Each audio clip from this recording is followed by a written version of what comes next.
एक घाटम दास नाम के व्यक्ति थे। क्या नाम था उनका? घाटम दास। बस इस कथा को कह के विराम देते हैं। हमारी पूछो तो हम तो कहते रहेंगे, हम तो शांति ही नहीं होंगे, पर हमें आपकी चिंता है, दूर दूर है ना घर सबके, रात भी हो गई है। तो एक घाटम दास नाम के एक भक्त थे। भक्त नहीं थे, चोर थे। कौन थे? चोर। जयपुर के पास में एक पहाड़ी रास्ता था, वहां उनका गढ़ था। और ऐसे वैसे चोर नहीं थे, पुश्तैनी चोर। उनके पिताजी भी चोर थे, उनके दादाजी भी चोर थे, उनके परदादा भी चोर थे, परदादा चोर थे, परंपरा से चोर थे। उनके गांव में भी सबको पता था कि कौन है परंपरा से चोर है। वो शादी ब्याहों में भी जाते थे, ये हमारे गांव का पारंपरिक चोर है। ऐसे चोर थे। वो समय होते थे, पुराने समय में ऐसे लोग भी होते थे। वो गुलाब जामुन उड़ा रहा है, वो हमारे यहाँ का पारंपरिक चोर है। वो चोरी से चलता उसका घर। तो घाटम दास जी एक दिन बैठे थे, रात्रि का समय, राह से निकलने वालों को लूटते थे। उस दिन गलती से राह से एक महात्मा निकल रहे थे। महात्मा को जैसे देखा, घाटम दास जी ने पहले तो मार्ग रोका। बोले जो भी कुछ है तुम्हारे पास सब निकालो। महात्मा जी ने कहा भैया हम तो महात्मा हैं, हमारे पास तो कुछ नहीं है, हमारे पास तो एक ही वस्तु है बेटा, तू प्रणाम कर, आशीर्वाद देंगे, वो भरा पड़ा हम में, वही दे सकते हैं। घाटम दास जी को थोड़ी दया सी आ गई, अरे महात्मा का क्या हम हरण करें। बोले आप महात्मा हैं, आपको हम छोड़ देते हैं, आप चले जाओ। महात्मा बोले देखो हमसे टकराए हो तो निश्चित है अर्धरात्रि में मेरा यहां से निकलना, तुम्हारा चोरी करना और हम दोनों का मिलना, ये संयोग है, ये ठाकुर जी ने करवाया है। इसलिए तुम कुछ पूछो, हम तुमको कुछ दे के जाना तो चाहते हैं, अब मिले हैं तो थोड़ा सत्संग हो जाए। घाटम दास जी बोले ऐसी कृपा कर दो कि मेरी चोरी कभी बंद ना हो, इस मार्ग से एक धनवान निकलते रहे, मैं सबको लूटा करूं। मेरे घर में कभी, मेरा बेटा भी अभी अंडर ट्रेनिंग है। महात्मा जी बोले देखो ये तो तुम्हारी इच्छा है, पर संत जन कभी कभी अपनी तरफ से प्रसाद देते हैं, हम अपनी तरफ से दे रहे हैं। बोले क्या? पहले तो महात्मा जी ने कहा चोरी छोड़ दो। बोले ये तो हो ही नहीं सकता, ये तो हमारे रक्त में है महाराज, ये तो परंपरा से हम चोर हैं, ये कैसे छोड़ सकते हैं? आपके लिए ये काम पाप होगा, मेरे लिए तो ये धर्म है। मैं तो चोरी करने के बाद में जिसकी मैंने चोरी करी है उसको प्रणाम करके जाता हूं कि वो मेरा दानदाता है, उसने मुझको दिया, मेरा घर चलेगा उससे, ये तो मेरा परंपरागत है महाराज, मैं कैसे छोड़ सकता हूं? तो महात्मा बोले ठीक है, तो फिर तीन बात हमारी मानो। क्या? पहली बात, कभी भी झूठ नहीं बोलोगे। चोरी करो, तुम अब चोरी करो, हम तुमको छूट दे रहे हैं, पर हमारी 3 बात मानो। क्या? पहली बात, कभी झूठ नहीं बोलोगे। नहीं बोलेंगे। जो भी वस्तु लोगे, जो भी वस्तु जीवन में आएगी, घर में आएगी, पहले ठाकुर जी को निवेदित करोगे, तब अपने प्रयोग में लोगे। घाटम दास बोले जी। और तीसरा काम, राह में चलते हुए कभी कोई संत मिल जाए, कभी ठाकुर जी का मंदिर दिख जाए, कोई आश्रम दिख जाए, कितनी भी जल्दी में होगे, 2 मिनट रुक करके प्रणाम करोगे, वंदन करोगे, परिक्रमा करोगे, तभी आगे बढ़ोगे। ये 3 काम तुम अपने जीवन भर करते रहना। बस ये तीन बात हमारी मान लो, हम मान लेंगे कि हमारा तुम्हारा मिलना सार्थक हुआ। घाटम दास जी बोले इसमें मेरा कोई घाटा नहीं है, मैं तीनों करूंगा। आज के बाद सत्य बोलूंगा, जो भी वस्तु जीवन में लाऊंगा ठाकुर जी को निवेदित करूंगा, और मार्ग में कोई भी भगवत स्थान मिलेगा उसको प्रणाम करूंगा, परिक्रमा करूंगा, तभी आगे बढ़ूंगा, चाहे कितनी भी जल्दी में हूं। महात्मा बोले बस ये कर दो, ठीक है। अभी हेलीकॉप्टर मत देखना, सब इधर देखो, कथा सुनो मेरी ध्यान से। हमने तो कही थी कोई कथा कीर्तन में उड़ा दी हो भैया, नहीं तो सब यही को देखेंगे। अभी हम कीर्तन गाएंगे तब उड़ा देना, अभी बैठा लो इसको, लैंड कर दो। इधर देखो सब लोग, क्या सुना रहे थे हम? 3 बातें घाटम दास को बताई महात्मा ने। देखो महात्मा की बात को, किसी महत् पुरुष की बात को, किसी सज्जन की बात को बस मान लो, उसी से कल्याण हो जाता है। घाटम दास जी बढ़िया नियम का पालन करने लगे जो गुरुजी ने बताया। धीमे धीमे धीमे घाटम दास की खूब चोरी होने लगी। महाराज बड़े बड़े उसने लूट लिए और वो इसमें मानता था मेरे गुरु की कृपा है। एक दिन उसने खोजे वो महात्मा कहाँ हैं और उनका आश्रम ढूंढ लिया। अब तो घाटम दास क्या करता, साल भर की कमाई में से दशांश अपने गुरुजी के यहाँ दे आता। भंडारा करो गुरुजी, मंदिर बनवा दो, बढ़िया आपकी कृपा से सब बढ़िया चल रहा है। लेकिन गुरु कृपा कभी तो होनी थी। एक दिन घाटम दास ने सोचा मुझे रोज चोरी करनी पड़ती है तब भरपाई होती है, कोई ऐसी चोरी हो कि एक बार की चोरी में ही इतना कोटा आ जाए कि मेरी मृत्यु पर्यंत मुझे ना करनी पड़े और उससे मेरा घर भी चल जाए, गुरुजी के आश्रम में भी कुछ ना कुछ दान दक्षिणा होती रहे। तो घाटम ने सोचा कि आज तक मैंने सेठ साहूकार लूटे हैं, आज अपने नगर के राजा को लूटूं। और कैसे लूटूं? बोले राजा का इतने सारे घोड़े हैं, उनमें से सबसे सुंदर एक काला घोड़ा है, एक श्वेत घोड़ा है, सफेद घोड़ा। अगर वो चुरा करके बेच दूंगा तो इतना धन मिलेगा कि मुझे कहीं नहीं जाना पड़ेगा। घाटम दास पहुंच गए चोरी करने राजा के यहां। जैसे ही प्रवेश करने लगे तो द्वारपालों ने रोक दिया। कौन हो? घाटम दास। क्या करने आए हो? बोले चोरी करने आए हैं। झूठ तो बोलता नहीं है। तो उसने जैसे ही बोला चोरी करने आए हैं तो द्वारपाल एक दूसरे का मुख देखने लगे। तो दूसरा द्वारपाल बोला उससे, ये जरूर राजा का कोई गुप्तचर है, हमने रोक दिया तो बुरा मान के बोल रहा चोरी करने आया हूं, ये बुरा लग गया इसको, हमारी बात बुरी हमने रोक दिया, इसको बुरा लग गया। अरे भैया बुरा नहीं मानो, जाओ जाओ भीतर जाओ। आप बुरा क्यों मान रहे हैं? जाइए भीतर, आप राजा के गुप्तचर हैं। भीतर गए। भीतर जाकर के अश्वालय जहां पे सब घोड़े बंधे थे वहां से सफेद घोड़ा निकाला, उस पर बैठ के घोड़े पे बैठ के बाहर आए तो द्वारपालों ने फिर देखा और देख करके बोले भैया क्या किया अंदर? बोले घोड़ा की चोरी करी और चोरी करके अब जा रहे हैं, इसको जाके बेच देंगे, उससे धन मिलेगा, उससे घर चलाएंगे। अरे भैया तुम बुरा नहीं मानो ना, जाओ। आप इतना बुरा क्यों मान जाते हो? आप इतना इतना क्रोध क्यों? जाइए जाइए आप। घाटम दास मनी मन सोचे जय हो गुरुजी, बड़ी कृपा आपकी, सत्य बोलने का क्या फल मिल रहा हमको। घाटम दास निकल गए घोड़ा लेके। सुबह सुबह 4-5 बजे का समय होगा। थोड़ी देर बाद राजा उठा। राजा उठते ही आखेट को वन में जाने का उसका मन हुआ। तुरंत वो अश्वालय में गया। वहां जाकर के उसने अपने प्रिय घोड़े को ढूंढा, नहीं मिला। सबको हल्ला किया, मेरा घोड़ा कहां गया यहां से। बात घूमते घूमते द्वारपालों पे पहुंची। सब द्वारपाल बोले महाराज आपका गुप्तचर आया था ना, वही लेके चला गया।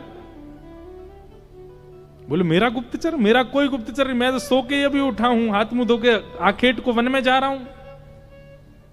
अरे महाराज एक व्यक्ति आया था और उसने आके हमसे कहा था हम चोरी करने आए। मैंने कहा भाई चोर इतना सत्य थोड़ी बोलेगा चोरी करने आए। और वो घोड़े पे बैठ के गया, बोला मैं जाऊंगा, बेचूंगा, धन कमा के घर वालों को दूंगा। वही लेके गया है। पकड़ो, पीछा करो उसका, जहां भी मिले उसको बांध लो, पकड़ के लाओ। घाटम दास जी तुरंत घोड़ा भगा रहे थे। बोले जल्दी घर पहुंचूं, पीछे सैनिक पड़ेंगे अभी। और पीछे सैनिक पड़ ही गए थे। इतने में ही घाटम दास जी को एक राम जी का मंदिर दिखा। गुरु जी की दूसरी आज्ञा क्या थी? कभी भी कोई मंदिर, देवालय, आश्रम दिखे तो रुकना है, चाहे कितनी भी जल्दी में हो। और इस समय घाटम दास का रुकना घातक है, लेकिन फिर भी गुरु आज्ञा मान के रोक गए। घोड़ा बाहर बांध दिया, भीतर चले गए, राम जी को प्रणाम किया, परिक्रमा करी। उसमें भी जल्दीबाजी नहीं, भाव से गुरु जी की जैसी आज्ञा थी। महाराज अच्छा हाँ, एक आज्ञा तो हमने बताई नहीं। वो जो भी सामग्री लेते थे ठाकुर जी को निवेदित करते थे।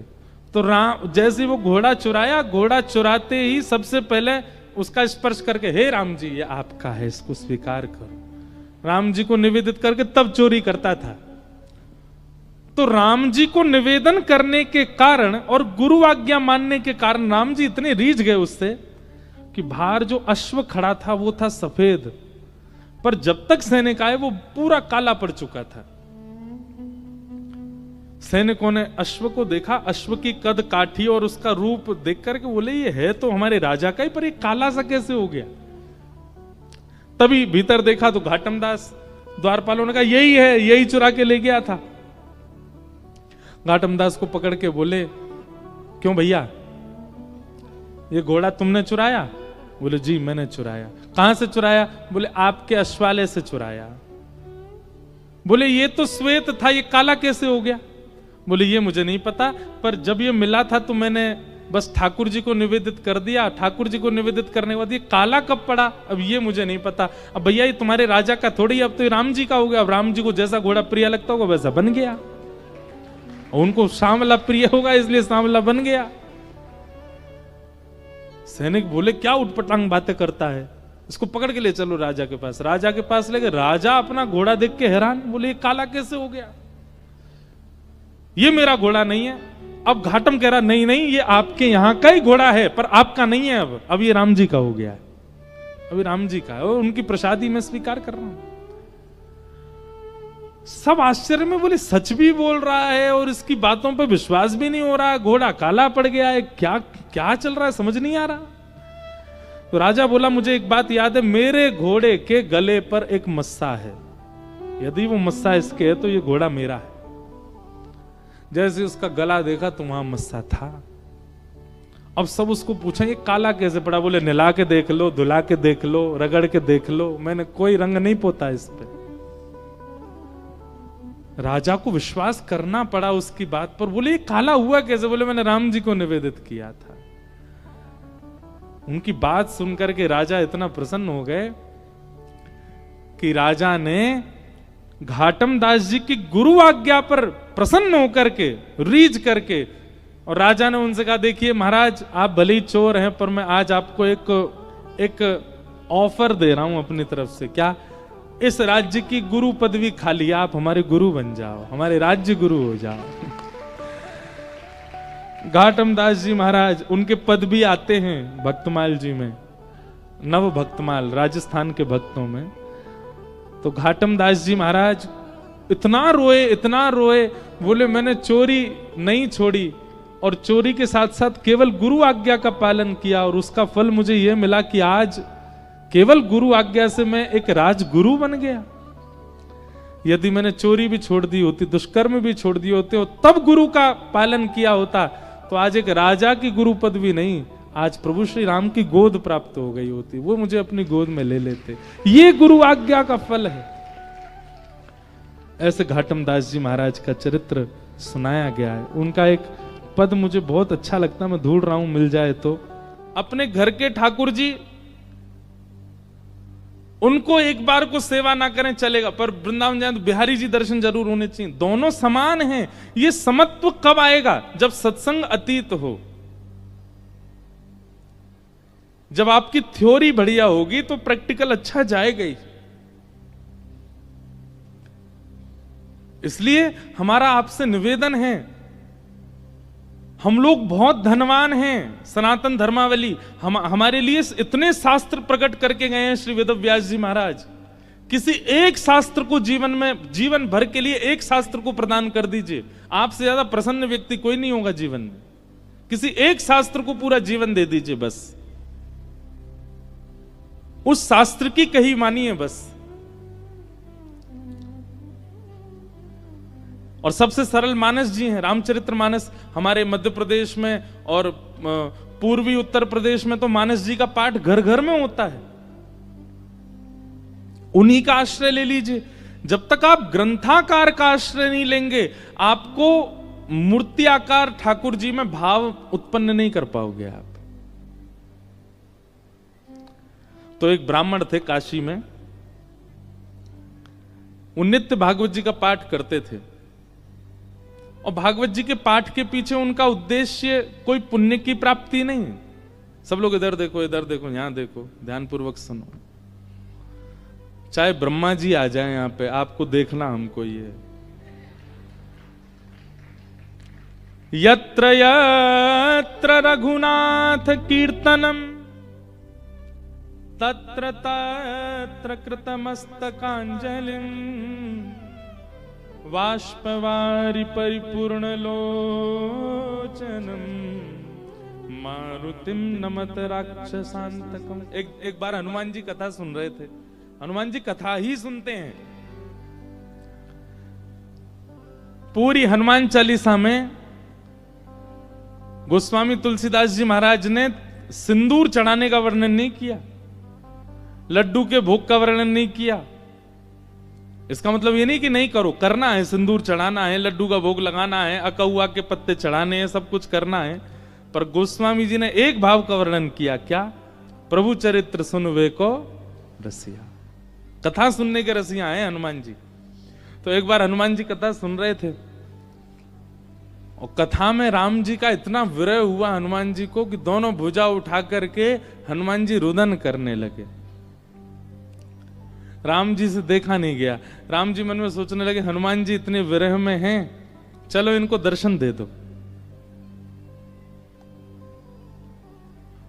और राम जी महाराज तुरंत कथा में प्रकट हो गए और विरह आतुर हनुमान जी के कंधा पे हाथ रख करके और ऐसे उनको कहने लगे, अरे पवन पुत्र, अरे श्री हनुमंत लाल, देखो मैं आ गया। हनुमान जी महाराज भाव में रुदन कर रहे थे। जैसे ही स्पर्श किया राम जी ने तो नेत्र खुल गए। नेत्र खुल करके पीछे देखा, पीछे देख करके बोले, भगवान आप अभी क्यों आ गए? राम जी बोले, भैया तुम इतने भाव में रो रहे थे, हमने सोचा जाके तुमको दर्शन दे दें। हनुमान जी बोले, आपसे मेरी प्रार्थना है 2 घंटा बाद मिलिएगा, अभी कथा रह गई है 2 घंटा की, अभी कथा सुनने दो मेरे को, कथा के बीच में मत आइए आप, कथा अभी 2 घंटा और सुनने, तब तक बाहर खड़े रहिए आप। राम जी बोले, अच्छा कथा इतनी प्रिय? हनुमान जी बोले, इस कथा से ही तो आप मिलते हो, और जिस साधन से आप मिलो उस बीच में आप भी आ जाओगे तो हम आपको भी नहीं देखेंगे, हम तो पहले कथा श्रवण करेंगे। तो इसलिए कथा के बीच में इधर उधर नहीं, सब लोग इधर देखो, सावधानी से सुनो। तो कथा ही नहीं आगे बढ़ रही हमारी। एक ब्राह्मण थे काशी में, वो नित्य भागवत जी का पाठ करते थे। उनका और कोई काम नहीं, बस गंगा तट पर बैठ करके भागवत जी का पाठ करना।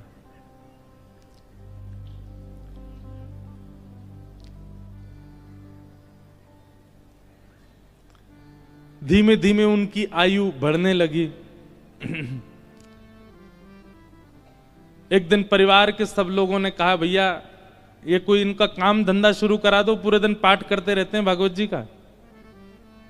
और पाठ भी किसी व्यक्ति के लिए नहीं, अगर कोई उनको दक्षिणा भी देता था कि पंडित जी हमारे यहाँ पाठ कर दो, तो उसके यहाँ पाठ करते थे, वो उसका पाठ, फिर उसके बाद अपना पाठ अलग करते, अपने लिए करते थे। उसके पीछे उनकी कोई कामना नहीं थी, निष्काम भाव से करते थे, नित्य पाठ करते। तो एक दिन घर के लोगों ने सबने कहा कि इनका ब्याह कर दो, ये करते धरते तो कुछ है नहीं, पूरे दिन पाठ में ही लगे रहते हैं, इनका ब्याह कर दो, पत्नी घर आएगी, अकल ठिकाने आ जाएगी। और सब घर के लोगों ने वो ब्राह्मण देवता का ब्याह कर दिया। पत्नी आ गई। कुछ दिन बाद पत्नी को भी पता लगने लगा कि ये कोई काम धंधा नहीं करते हैं, पूरे दिन केवल भागवत जी का पाठ करते हैं। बहुत प्रयास किया, लेकिन उसके बाद वो भी हार गई कि ये करेंगे नहीं, कहीं काम नहीं कर सकते, ये तो भागवत जी में ही लगे रहेंगे। तो आपत्तिकालीन गृहिणी परीक्षा, हमारे शास्त्र आज्ञा करते हैं कि घर में आई हुई आपत्ति के समय घर की गृहिणी की परीक्षा होती है। क्षमा कीजिएगा, घर में आई हुई आपत्ति के समय यदि गृहिणी ही हाथ खड़े कर दे तो फिर आपको ब्रह्मा भी नहीं बचा सकते।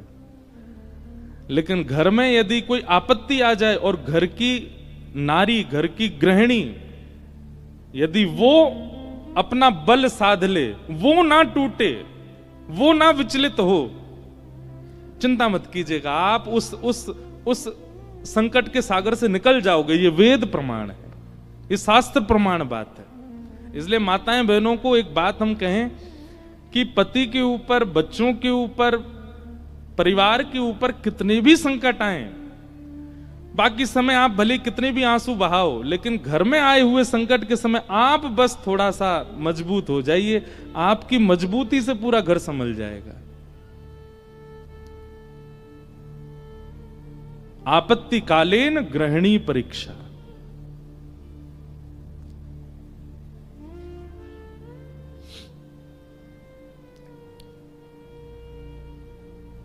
पत्नी ने सोचा कि ये तो कुछ करते नहीं है, आगे हमारा वंश बढ़ेगा, बच्चे होंगे, कैसे चलेगा परिवार। तो फिर उनकी ब्राह्मण देवता की पत्नी ने आज्ञा ली, बोले आपकी आज्ञा हो तो मैं कुछ करूं कार्य, देवी तुमको जैसा अच्छा लगे। भोजन बनाना बहुत अच्छा जानती थी, 3-4 घरों में उन्होंने काम ले लिया और वो जाती भोजन बनाती और उससे जो वेतन मिलता उसी से घर चलता था ब्राह्मण का। ब्राह्मण और प्रसन्न हो गए, बोले और बढ़िया, और कुछ नहीं करना पड़ेगा, भागवत जी में लगे रहो, पाठ करते रहो। अब इसमें कई लोग ब्राह्मण को कहीं आलसी मत समझिएगा, ये बहुत बहुत बड़ी बात हम आपको बताएंगे, वो अंत में उसका निचोड़ निकल के आएगा। 2-3 बालक भी उनके हो गए, चल रहा था घर। एक बार की बात, कुछ संतों का काशी में आगमन हुआ, संत आते रहते हैं काशी में,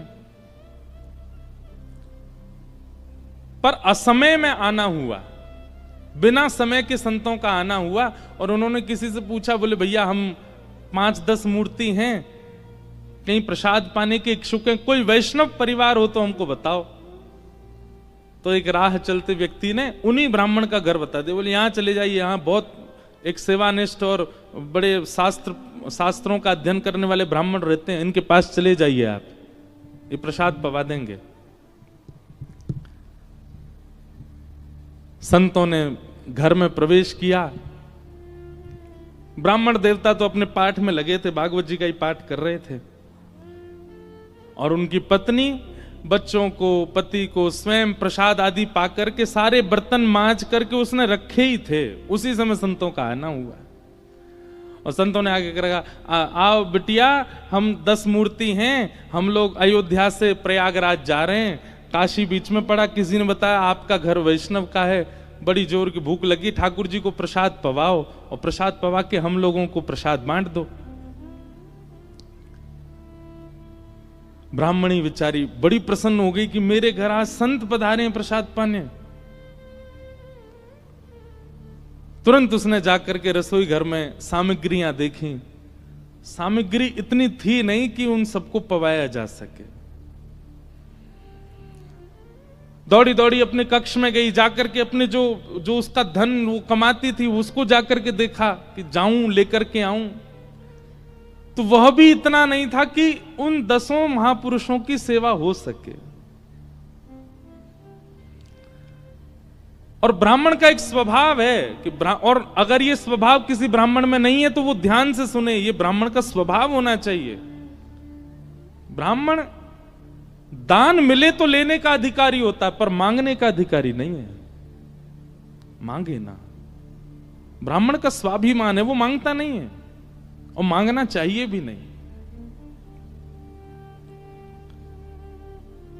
अब वो कभी रसोई में जाए, कभी कक्ष में जाए, कभी एकांत में बैठ के सोचे मैं क्या करूं, संत पधारे हैं घर पर, कैसे प्रसाद पवाऊं, क्या व्यवस्था करूं, कुछ लाऊं, कभी ऊपर कुछ ढूंढे, कुछ मिल जाए, कुछ भुजिया मिले, नमकीन मिले, कुछ तो मिले, कुछ तो दूं, पर कोई व्यवस्था नहीं बन पाई। बार बार उसको यहां से वहां घूमते देख संत समझ गए कि हम गलत समय पे आ गए हैं। मुखमंडल बता देता है कई बार, और वे सब संत अपने अपने आसन लेके उठ गए, चिमटा कमंडल लेकर के, बिटिया सुनो सुनो सुनो सुनो, हमको ना प्रयाग पहुंचना है, विलंब हो रहा है, फिर आएंगे, अपना ही घर है, क्या दिक्कत है, तुम आराम करो, हाँ हम जाते हैं। और उस ब्राह्मणी के मन में वही आ रहा था, जब ये कक्ष मेरे घर में घुसे, इन्होंने घुसते ही क्या कहा था कि हम बहुत भूखे हैं, ठाकुर जी को भोग लगा के प्रसाद पवाओ, और ये भूखे ही जा रहे हैं और मैं कुछ नहीं कर पा रही। नेत्र सजल हो गए उसके, अत्यंत पीड़ा में आ गई।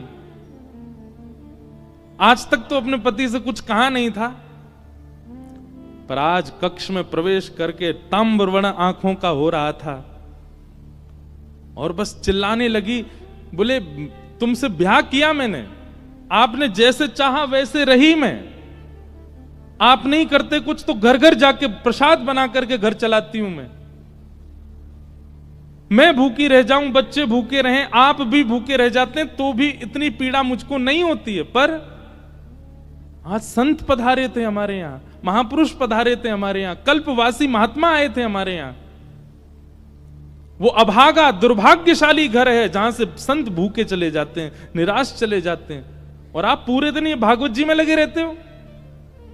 अगर ये भागवत कृष्ण हैं, अगर ये भागवत नारायण हैं, अगर ये भागवत साक्षात भगवान हैं, तो इन भागवत जी से कम इतनी उम्मीद तो हम रख सकते थे कि हमारे घर से संत भूखे नहीं जाते।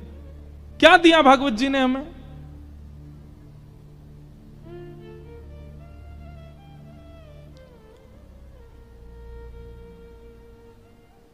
ब्राह्मण बोले, देखो तुम मुझे कुछ भी कह लो, पर तुम जानती नहीं हो ये साक्षात कृष्ण हैं। मैं क्यों बचपन से आज तक भागवत जी के उन्हीं 18,000 श्लोकों का मुझे कृष्ण दिखते हैं, मुझे लीला दिखती है, मुझे शामा शाम का नित्य विहार दिखता है भागवत जी में, इनके विषय में कुछ मत कहो। ब्राह्मणी को और गुस्सा आ गया, भागवत जी की पोथी उठा करके और ब्राह्मण की गोद में पटक दी। बोले, सुनिए, ये उठाइए भागवत जी और निकलिए, मैं अपना घर चला लूंगी, अपने बच्चों को पाल लूंगी, आप जिस समय भागवत जी को त्यागने का संकल्प ले लें तब लौट करके आइएगा।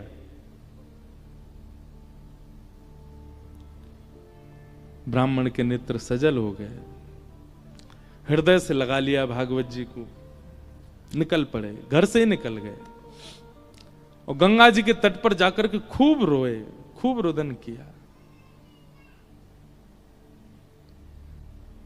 हे भागवत महापुराण, हे साक्षात शब्द में कृष्ण, मेरी अभागा पत्नी है, वो आपके रूप स्वरूप को भी पहचानती नहीं है, पर हे करुणा निधान, आप कृपा करो। मैं कहूंगा भी तो भी वो अध्ययन नहीं करेगी, तो भी वो मुझसे कभी कथा नहीं सुनेगी, पर आप कृपा कीजिए और मेरी गृहिणी को अपने रूप का दर्शन करा दीजिए।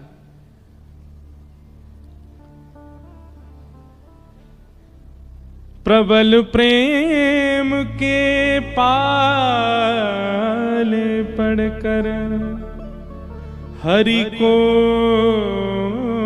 नियम बदलते देखा, अपना मान टले टल जाए, पर भक्त का मान न टलते देखा। हमारे ब्रज के श्री बिंदु जी महाराज, उनका ये भाव है, प्रबल प्रेम के पाले पढ़कर हरि को नियम बदलते देखा, अपना मान टले टल जाए, पर भक्त का मान न टलते देखा।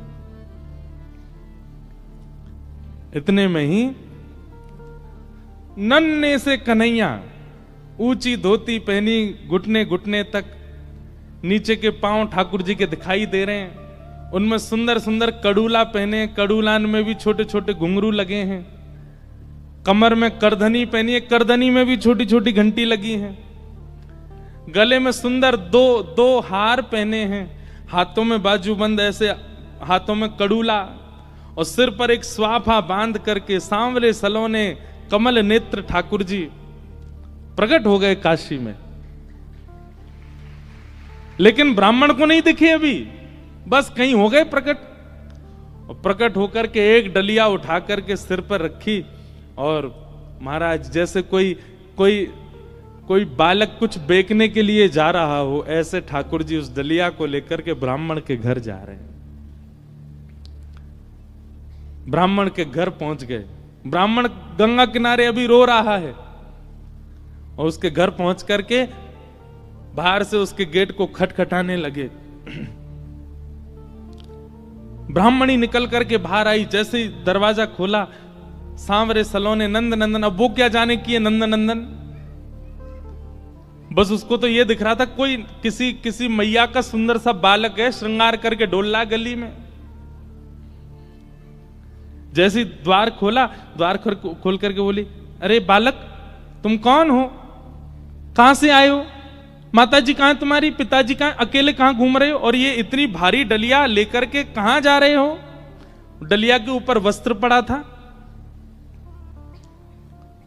तो ठाकुर जी एक हाथ से डलिया पकड़े, दूसरे हाथ से इशारा करके बोले,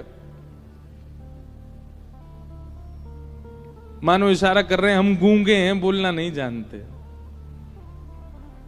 अच्छा गूंगे हो। ठाकुर जी बोले तो बोले फिर यहां क्यों आए हो। तो ठाकुर जी ने उसको इशारा किया, कुछ लिखने को दो, हम बताएं कौन है, कैसे आए। डलिया उठा करके ब्राह्मण देवता के घर के भीतर रखी और पर्चा लेकर के उस पर सुंदर लेखनी लिख करके और मोड़ करके ब्राह्मणी को दे करके, और तुरंत ठाकुर जी पीछे मुड़े चले गए। ब्राह्मणी पत्र पढ़ने लगी, इतने तो ठाकुर जी वहां से अंतर ध्यान चले गए। अब ब्राह्मणी देखती रही, दूर दूर तक ठाकुर जी दिखे नहीं। क्या लिखा था उस पत्र में। ठाकुर जी बोले, हमें छोटा बालक मत समझो, हमारी कद को देख करके बस ये जान लो हम बौने हैं। हमारी हमारी हमारी जो कद है वो इससे बड़ी नहीं है, ऊपर नहीं तो हमारी उम्र बहुत है, और हम बहुत बहुत धनवान परिवार से आते हैं। बहुत वर्षों से तुम्हारे पतिदेव हमारे कुल के लिए पाठ कर रहे हैं भागवत जी का, पर आज तक उन्होंने वेतन नहीं लिया अपना, आज तक एक रुपया भी हमसे मांगा नहीं। पर मुझे आज पता चला कि उनके परिवार को बहुत आवश्यकता है, इसलिए संपूर्ण जीवन काल में उनका जितना भी वेतन होता था वो हम देने के लिए आए हैं। वो जैसे ही घर आए उनको दे दीजिएगा। और ऐसा कह के ठाकुर जी चले गए। अब जैसे ही वो डलिया के ऊपर से वस्त्र हटा करके देखा, विविध प्रकार की मणियां, रत्न, सोने, जवाहरात, हीरे आदि सबसे लबालब भरी हुई वो डलिया। ब्राह्मणी मनी मन सोचने लगी, मैंने भी बेवजह डांटा, बिन बताए पाठ कर रहे थे यहाँ पर, और मुझे लगता तो था कि ये पाठ करते हैं, इसके पीछे कोई कारण नहीं, कुछ मिलता नहीं इनको, कुछ फिर भी लगे रहते हैं, पर ये तो बड़े गोपनीय हैं, मुझे बिन बताए किसी परिवार के लिए कर रहे थे। अपने बेटा को बुलाया, बोले सुनो पिताजी को खोजो, कहाँ हैं, ढूंढ के लाओ उनको। पिताजी बैठे थे गंगा किनारे, बच्चे ने जाकर, पिताजी जल्दी चलो मैया बुला रही घर पे।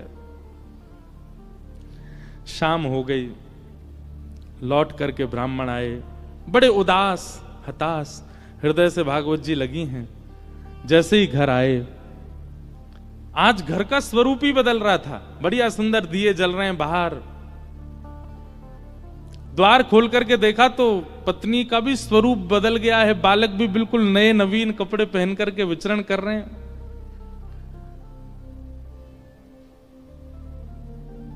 जैसी पतिदेव को आते देखा, ब्राह्मणी ने तुरंत आरती की, जल आदि छिड़काव करने लगी, खूब बलियां लेने लगी। पतिदेव बोले, ब्याह के बाद पहली बार इतना हमारा पूजन हुआ है, ऐसा क्या हो गया जो इतना पूज रही हैं हमको। देवी, ये घर की रौनक, हमको डांटने से, फटकारने से घर की रौनक बढ़ गई तुम्हारी, रोज ही डांट दिया करो हमको। ऐसा क्या हो गया जो आज इतना सब कुछ मंगल, बच्चे नए वस्त्र पहन के घूम रहे हैं, आप बढ़िया साड़ी पहन के, ये कहां से इतना सब कुछ आया। हाथ पकड़ के बोली, आज तुम्हारी चोरी पकड़ी गई है ना, वहीं से मिला है ये सब कुछ। ब्राह्मण देवता बोले, मेरी कौन सी चोरी। बोले चलो दिखाती हूं। भीतर जाके कक्ष में बिस्तर पर ये सब रत्न पड़े थे। ब्राह्मण बोले, देवी ये कहां से आया इतना सब कुछ। बोले कहां से आया, ज्यादा चतुर मत बनिए, आपका गूंगा मालिक आया था। ब्राह्मण देवता बोले, गूंगा मालिक, मेरा गूंगा मालिक कौन। बोले बहुत छोटा सा था, पीली पीली धोती पहनी थी उसने, ऐसी सुंदर स्वापा सिर पर बांध रखा था, ऐसे गदमदरा से उसके हाथ मोटे मोटे से, और इतने सुंदर उसका मुखमंडल, गाल बिल्कुल गुलाबी, आंखें बिल्कुल ऐसे कटाक्ष जैसी, और क्या सुंदर। ब्राह्मण देव बोले, नाम नहीं पूछा। बोले वो इशारा किया उसने कि मैं गूंगा हूं। वो तुमको कैसे पता फिर मेरा? बोले वो लिख के देके गया। बोले कहां लिखा है, दिखाओ। जैसे ही प्रश्न पत्र वो उनके ब्राह्मण के हाथ में दिया, अक्षर सब अंतर ध्यान हो चुके थे। देवी यहां तो कुछ भी नहीं लिखा है। ब्राह्मण बोली दिखाओ। ब्राह्मणी ने देखा तो वहां कुछ भी नहीं था। ब्राह्मणी ब्राह्मण को देखे, ब्राह्मण ब्राह्मणी को देखे, बोले ये हुआ क्या है? ब्राह्मण ने कहा सही से बताओ रूप कैसा था? बोले श्याम वर्ण था, कमल नेत्र थे, अधर बड़े मधुर थे, हस्तकमल और सर्वांगीण अंग ऐसा था कि मैं अभी तक भी उस छवि को भूल नहीं पा रही हूं। एक अद्भुत सी सुगंधी आ रही थी जब वे आए थे घर पर, और बहुत देर तक तो मैं उनके रूप का ही चिंतन करती रही। ब्राह्मण देव ज्यों ज्यों रूप का वर्णन सुने त्यों त्यों नेत्रों से आंसू गिरते जाएं।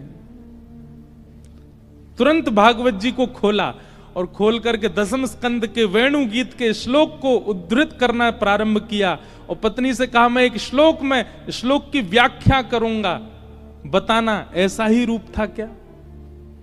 कि वरहा पीड़म नटवर वपु कर्णयो कर्णकारम विभ्रदवासः कनक कपिसं वै जयन्तीं च माला रंध्रान् वेणु अधर सुधया पूरयन् गोप वृंदै वृंदारण्यं स्वपदरमणं प्राविशद गीत कीर्ति। उन्होंने एक ही कान में कुंडल पहना था, एक ही कान में कन्नेर का पुष्प लगा था।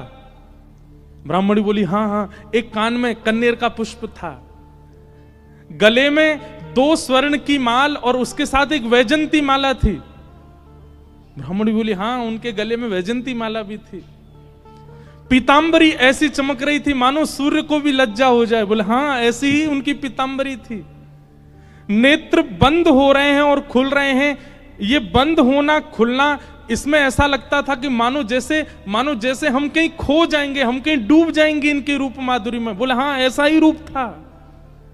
ब्राह्मण तुरंत चरणों में गिर गए। देवी वो कोई और नहीं, साक्षात योगेश्वर कृष्ण आए थे, साक्षात वृंदावन चंद श्री ठाकुर जी आए थे। और वे तुमसे कह के गए कि मैंने बाल्यकाल से उनके घर के लिए पाठ किया। वो इसलिए कह के गए क्योंकि मैंने पाठ निष्काम भाव से किया, आज तक किसी कामना से नहीं किया। और निष्काम पाठ, निष्काम सेवा ठाकुर जी की लगती है, वो ठाकुर जी की ही हो जाती है। मेरे जीवन भर का पाठ का जो भी मूल्य होना चाहिए था, वो मूल्य देने के लिए ठाकुर जी आए थे। जगत मजूरी देत है क्यों राखे भगवान। ठाकुर जी भी मजदूरी देते हैं सबकी, जो जैसी सेवा करता वैसी मजदूरी मिलती है उसको।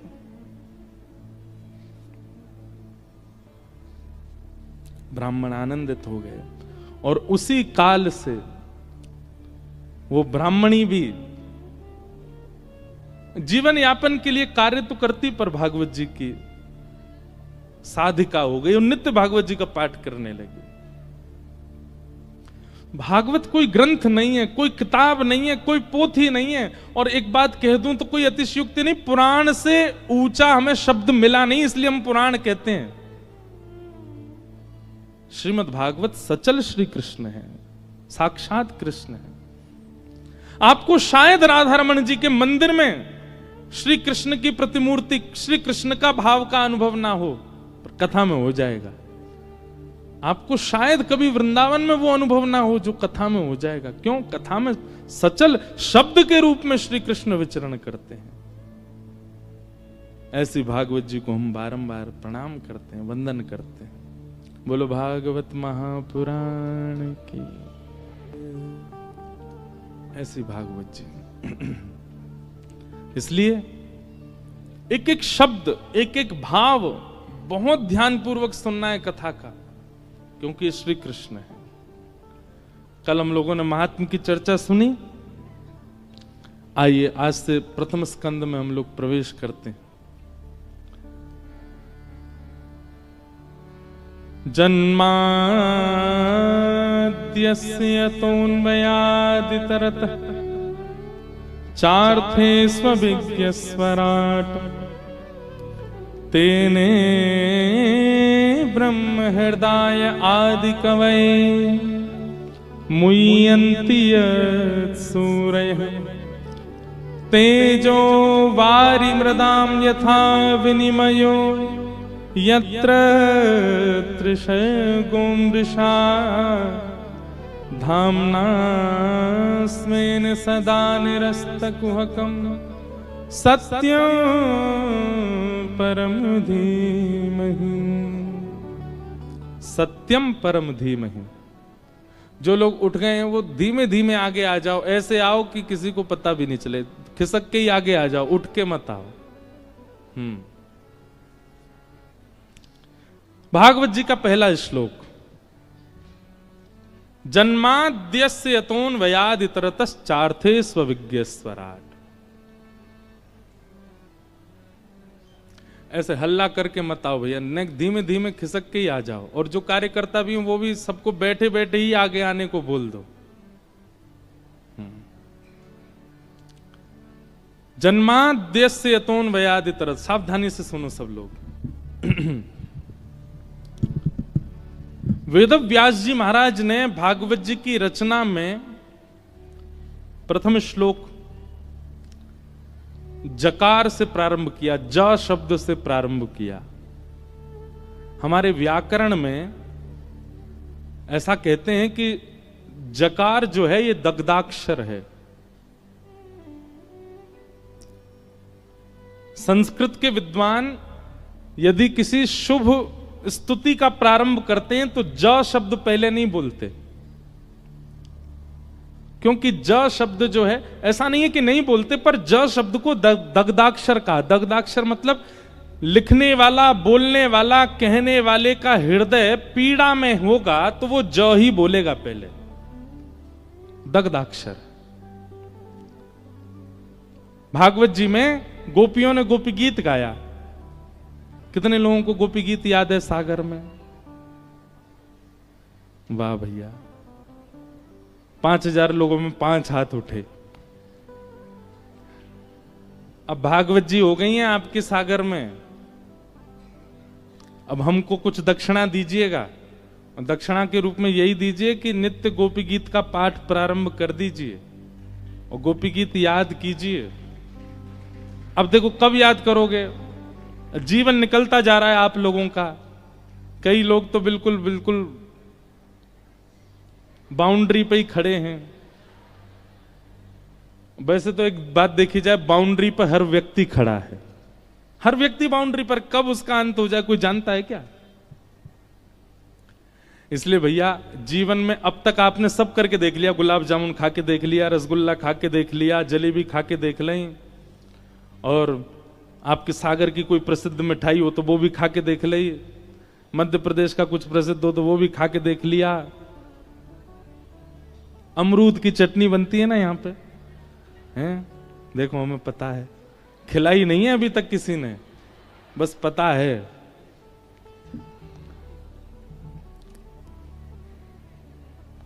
हम आए हैं दमोह, दमोह में कथा हुई थी कुछ वर्ष पहले, वो आयोजक भी आए हैं आज बेचारे कथा में, जो दमोह में कथा कराए थे।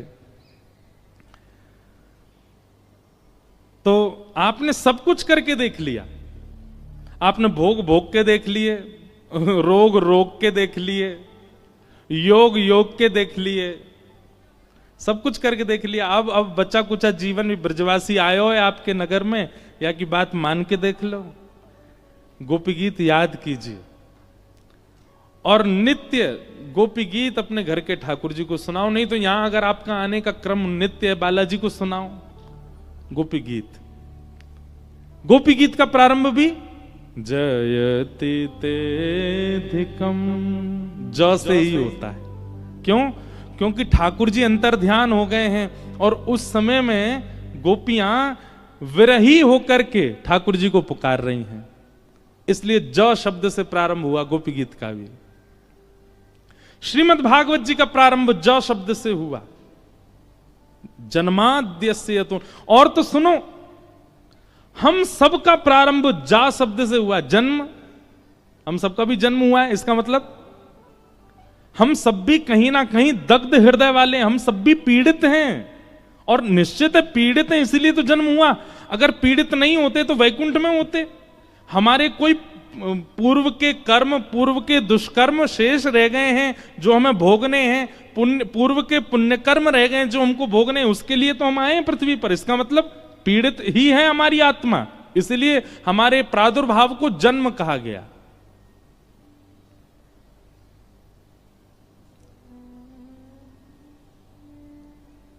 तो ज शब्द से प्रारंभ संस्कृत के रूप में तब किया जाता है जब हृदय पीड़ा में हो। भागवत जी का प्रारंभ जकार से हुआ, हमारा प्रारंभ जकार से हुआ, गोपी गीत का प्रारंभ जकार से हुआ। हमारे वृंदावन में जाके पूरी दुनिया भी जकार ही कहती है, जय जय श्री राधे, सब जय ज से ही प्रारंभ करते हैं। इसीलिए पीड़ित है हृदय हमारा, और हम नहीं जानते होंगे, हमारी आत्मा जानती है।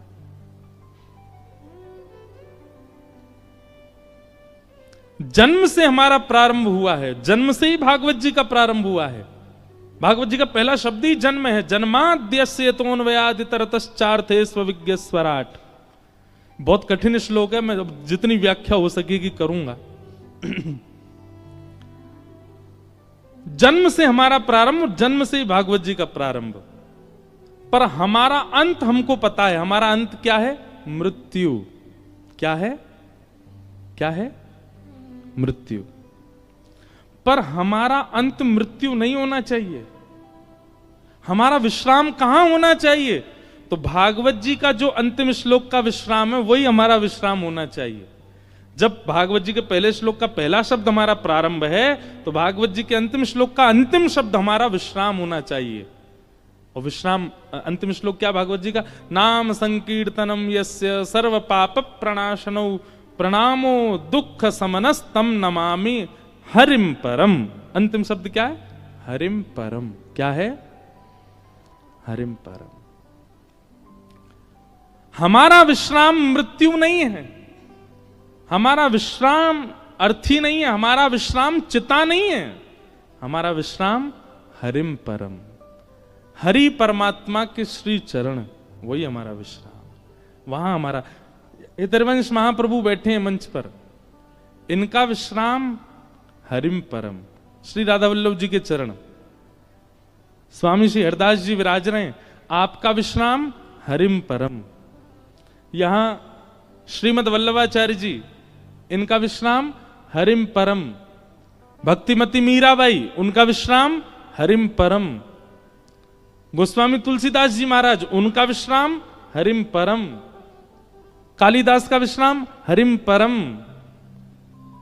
हमारा विश्राम शमशान घाट। हमारा विश्राम हरिम परम क्यों नहीं है? आज लिख लीजिए, कथा सुनने का, कुंभ स्नान करने का, नाम जप करने का, तिलक लगाने का, संत जनों को प्रणाम करने का, पुण्य करने का एक ही उद्देश्य है, हरिम परम, हरिम परम की प्राप्ति होना। आपके उद्देश्य अनेक रहे हैं। कभी आपका उद्देश्य बहुत अच्छे कॉलेज में पढ़ने का था, कभी बहुत अच्छे स्कूल में जाने का था, बहुत धन कमाने का था, कोई गाड़ी खरीदने का था, किसी कन्या से ब्याह करने का था, किसी पुरुष से ब्याह करने का था, किसी पदवी को प्राप्त करने का था। पर अब आप कथा में बैठे हो और नियमित 7 दिन का संकल्प लेके बैठे हो, तो आपका उद्देश्य बाकी सब किनारे, हरिम परम, हरिम परम। और उस हरिम परम को प्राप्त करने के लिए जो जो आवे, चाहे उसके लिए मुझे अच्छी यूनिवर्सिटी में पढ़ना पड़े, अच्छे कॉलेज में जाना पड़े, खूब धन कमाना पड़े, अच्छा घर बनाना पड़े, पर सबके पीछे उद्देश्य क्या होना चाहिए? हरिम परम। यही कथा का उद्देश्य। आप विवाह भी इसी भाव से कर रहे हो कि पत्नी के सहित हरिम परम। बालक भी इसीलिए प्रकट हुए हैं घर में कि बालकों सहित हरिम परम। आप वकील भी इसीलिए बने हो, नेता भी इसीलिए बने हो, वाइस चांसलर भी इसीलिए बने हो, चार्टर्ड अकाउंटेंट भी इसीलिए बने हो कि हरिम परम, इसके माध्यम से भी, माध्यम सब बन जाएं पर उद्देश्य हरिम परम। आपको कुछ नहीं करना पड़ेगा, सब अपने आप, सब भक्ति में हो जाएगा। आपकी पढ़ाई भक्ति में हो जाएगी, आपकी इंजीनियरिंग भक्ति में हो जाएगी, आप नेता हैं, आपका नेता स्वरूप भक्ति में हो जाएगा, सब कुछ भक्ति में होता चला जाएगा। सब भक्ति में होने का मतलब सब पवित्र होता चला जाएगा। आपका विवाह पवित्र हो जाएगा, सब कुछ पवित्र हो जाएगा। उद्देश्य यदि श्यामा श्याम है तो, उद्देश्य यदि ठाकुर जी है तो, सबसे प्राप्त क्या करना है? ठाकुर जी को, हरिम परम।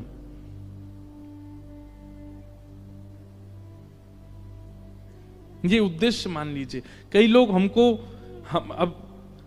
हम तो केवल कथा कहना जानते हैं, पर कई लोगों को लगता है ये बाबा जी कुछ जानते होंगे।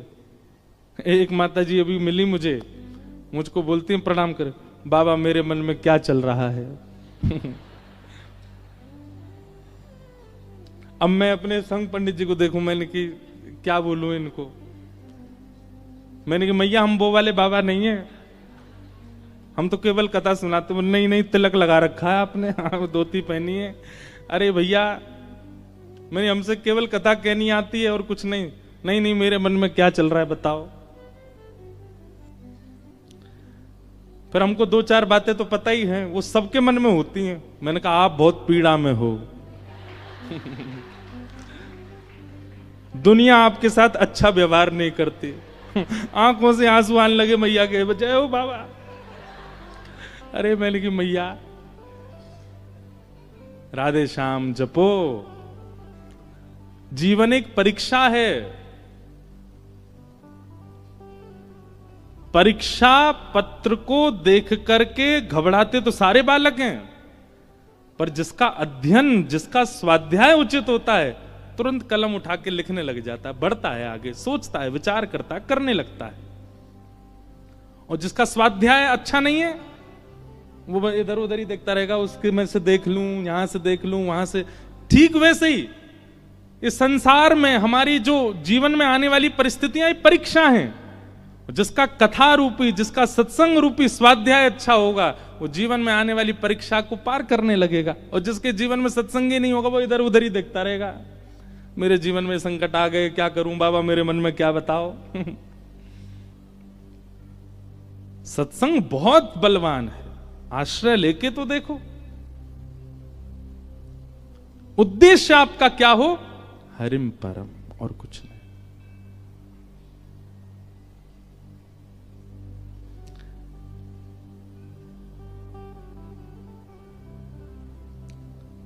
मेरे तो, अब मैं थोड़ा सा घबरा रहा था कि मैं सागर में पद गाऊं कि नहीं। हम भजन तो बहुत गाते हैं, भजन कम गाते, पद ज्यादा गाते हैं। एक बहुत सुंदर पद है, आप लोग समझने का प्रयास कीजिएगा, पद समझ में आ जाएंगे और गाइएगा मेरे साथ में। मेरे तो गिरधर ही गुणगान, मेरे तो गिरधर ही गुणगान। इस पद का अर्थ क्या है? मेरा उद्देश्य कुछ और नहीं है, केवल गिरधर के गुणगान। मैं कर्म भी इसीलिए कर रहा हूं, मैं खा भी इसीलिए रहा हूं, मैं सो भी इसीलिए रहा हूं, मैं पहन भी इसीलिए रहा हूं कि गिरधर मिले। ऐसा उद्देश्य बना लीजिए। काम करते चलो, नाम जपते चलो, हर समय कृष्ण का ध्यान धरते चलो, मुरली वाले को मन से रिझाते चलो, कृष्ण गोविंद गोपाल। सुख में फूलो मती, दुख में भूलो मती, प्राण जाए मगर नाम भूलो मती, काम की वासना को मिटाते चलो, कृष्ण गोविंद गोपाल। मेरे तो गिरधर ही गुणगान, मेरे तो गिरधर ही गुणगान, मेरे तो गिरधर ही गुणगान, मेरे तो गिरधर ही गुणगान। यह मूरत खेलत नैननु में,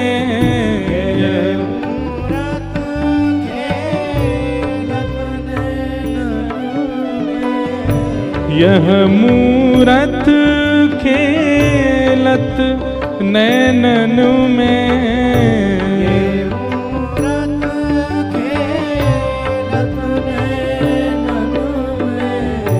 यही हृदय में ध्यान हो,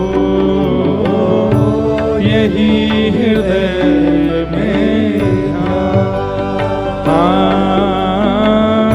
यही हृदय में ध्यान हो, यही हृदय में ध्यान।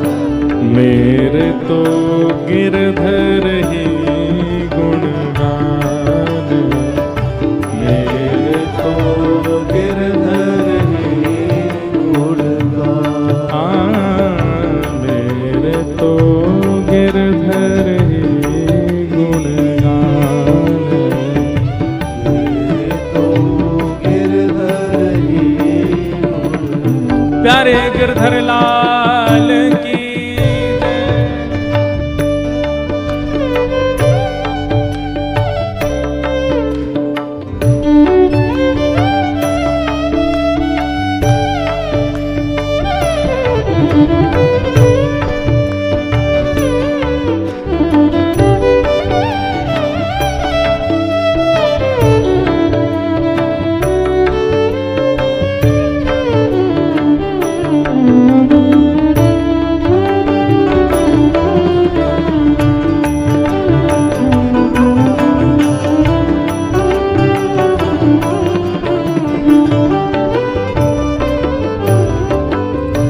चरण रेणु चाहत मन मेरो, रेणु चाहत मन मेरो, चरण रेणु चाहत मन मेरो, रेणु चाहत मन मेरो, यही दीजिए दान हो,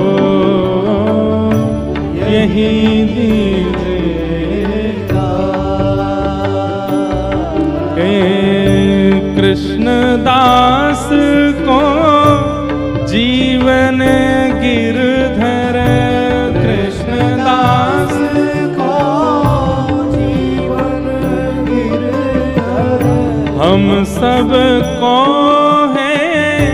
जीवन गिरधर, हम सब को है जीवन। कैसे गिरधर? मंगल रूप निधान हो, मंगल रूप निधान। मेरे तो गिरधर ही गुणगान, मेरे तो गिरधर ही गुणगान, मेरे तो गिरधर ही गुणगान, मेरे तो गिरधर ही गुणगान, मेरे तो गिरधर ही गुणगान, मेरे तो गिरधर ही।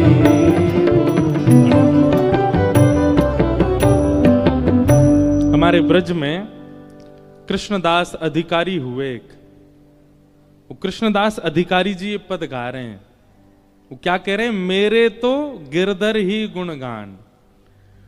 उनके जीवन की हर क्रिया केवल ठाकुर जी के लिए है। जैसे हम लोगों का स्वभाव क्या है, हम बाजार में जाते हैं, कोई अच्छा वस्त्र दिख जाए तो हमारे मन में क्या आता है, ये वस्त्र मैं पहनूंगा तो कैसे लगेंगे। सुंदर जलेबी दिख जाए, बढ़िया गरम गरम निकल रही है तवे से, कढ़ाई में से, तो हमारे मन में क्या आता है, मैं खाऊंगा तो मेरी जीभ को कैसा लगेगा। आभूषण देखते हैं तो ना हमारा चिंतन हो जाता है कि मेरे गले में कैसा लगेगा। या फिर हम अपना विचार करते हैं या अपने परिवारी जनों का विचार करते हैं। पर जिसका जन्म हरिम परम गति की ओर चला जाता है, जिसके जीवन की गति केवल हरि परमात्मा होते हैं, वो आंखों के आगे दिखने वाली हर सुंदर वस्तु को ठाकुर जी से जोड़ देता है। ये वस्त्र ठाकुर जी पे कैसा लगेगा, ये पुष्प ठाकुर जी के सामने कैसा लगेगा, ये व्यंजन जो बन रहा है ये ठाकुर जी की सेवा में कितना बढ़िया पधराया जा सकता है, ये व्यक्ति इतना अच्छा गा रहा है, ये हमारे ठाकुर जी की सेवा करने आ जाए, ये इतना अच्छा नृत्य कर रहे हैं, ये हमारे ठाकुर जी को नृत्य दिखाने आ जाए। मतलब अपने मन को कोई वस्तु प्रिय नहीं लगती, हर वस्तु ठाकुर जी की सेवा में पहुंच जाए, ऐसी भावना चित्त में आने लग जाना, इस बात का प्रमाण है कि आप हरिम प्रिय, हरिम परम इस पथ पर, भक्ति पथ पर चल चुके हो। अब आपको प्रिय नहीं लगती है कोई वस्तु, अपने ठाकुर जी के लिए विचार करते हो। और इसी उद्देश्य से कथा सुननी है कि हम हरिम हरिम परम हो जाएं। आप विश्वास मानेंगे, आपसे ज्यादा आनंद में कोई नहीं होगा, आपसे ज्यादा प्रसन्न कोई नहीं होगा संसार में। हरिम परम।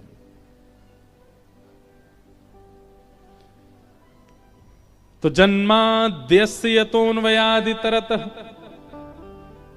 जिनका कभी जन्म नहीं होता, जिनकी कभी मृत्यु नहीं होती, जो जन्म और मृत्यु के चक्र से विलग हैं, लेकिन चाह जाएं तो ठाकुर जी का जन्म होता है। भगवान को जन्म लेने की आवश्यकता नहीं है, पर देवकी को सुख देने के लिए, कौशल्या जी को सुख देने के लिए वही प्रभु राम बनकर के, कृष्ण बनकर के आते हैं और 9 महीना बाकायदा बच्चों की तरह पेट में ही रहते हैं और फिर जन्म लेते हैं। उनको आवश्यकता नहीं है, पर कभी कभी प्रेम में इतने अधीन हो जाते हैं ठाकुर जी की, अधीन होकर के अपने प्रेमियों को वह सुख देते हैं। चार्थे स्वविज्ञ स्वराट, जो अविज्ञ है, अनविज्ञ नहीं। अविज्ञ किसको कहते हैं? जो सब जानता है, उसको अविज्ञ कहते हैं। संसार में केवल भगवान ऐसे हैं जो सब जानते हैं, बाकी इसीलिए उनका नाम भगवान है। जिसके पास धन की मात्रा बहुत ज्यादा उसको धनवान कहते हैं, बल की मात्रा ज्यादा बलवान कहते हैं, जिसके पास 6 भग हैं उसको भगवान कहते हैं। ठाकुर जी को भगवान क्यों कहते हैं पता है आपको? जिस व्यक्ति को 6 बातें पता हैं उसको भगवान कहते हैं। कौन कौन सी? उत्पत्ति प्रलयम चैव भूतानाम अगति गति वेत्तिम विद्याम अविद्याम च सवाच्यो भगवान इति। ये 6 बातें जो जानता है वो भगवान है। उत्पत्ति, पृथ्वी का उत्पत्ति दिवस कौन सा है, कौन से दिन पृथ्वी का निर्माण हुआ, कोई नहीं बता सकता। परमात्मा जो जानते हैं वही जानते हैं बस कि पृथ्वी कब बनी थी और इस पृथ्वी का प्रलय कब होगा, यह भी जो जानता है वही परमात्मा है बस। कई लोगों ने हल्ला किया 2012 में पृथ्वी खत्म हो जाएगी, 25 आ गया, अब कह रहे हैं 26-27 में चली जाएगी। और उसमें भी एक ग्रंथ का आश्रय सब लोग बोलते हैं कि उस ग्रंथ में ऐसा लिखा है। हम किसी ग्रंथ की, किसी किताब की निंदा नहीं कर रहे हैं, पर यह बात शास्त्र प्रमाण है कि पृथ्वी का प्रलय कब होगा ये दुनिया में सब प्रिडिक्ट करते रह जाएंगे, लेकिन किसी को पता नहीं चलेगा। इस प्रिडिक्शन में आपकी सारी विद्याएं फेल हो जाएंगी कि पृथ्वी का प्रलय कब होगा। उत्पत्ति और प्रलय केवल और केवल परमात्मा जानते हैं, वो किसी से शेयर भी नहीं करते इस बात को, केवल उन्हीं को पता है। तो ये 2 बातें, और कौन सी 2 बातें? भूतानाम अगति गति, हमारी गति और अगति, हमारी गति और दुर्गति जिसको पता है वो परमात्मा।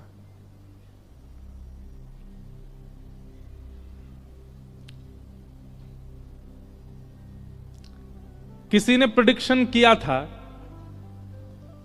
हमसे, आप कभी भागवत के वक्ता नहीं बन पाओगे। 9 साल हो गए हमें कथा करते हुए।